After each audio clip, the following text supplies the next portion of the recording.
we start our careers, in our 20s, very close to the metal, meaning we are individual contributors and we are working on getting the primary data and building the actual product usually.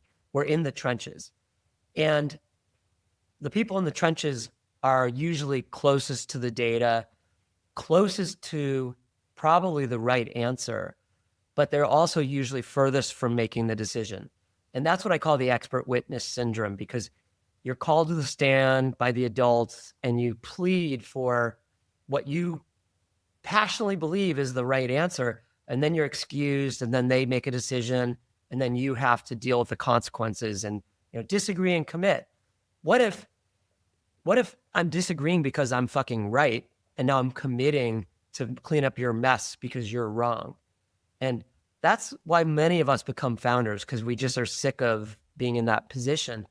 You're also closer to the metal. And when you go become a CEO, when you become a founder, part of the paradox of it that I believe we have to be careful about is that we stay close to the metal. And I believe the best product CEOs are in the minutia of the details.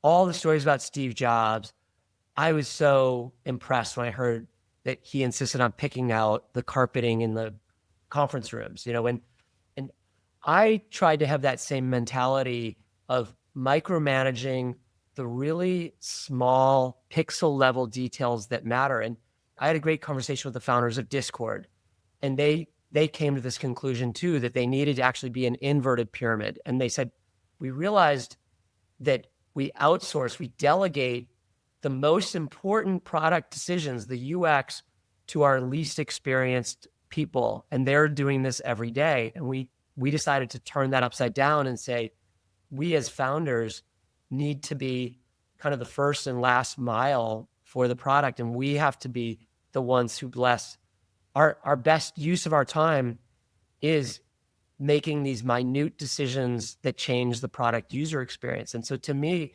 that's being close to the metal. Brian Chesky believes in doing things in non-scalable ways and doing it himself with the team by hand.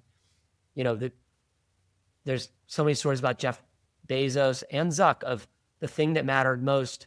They would go and work, 2 days a week deeply with the team on it. And it makes sense. If you were the best product maker in the company, we want you on the field. We want to put you on the ice. We don't want you to spend your time talking to investors and managing and scaling.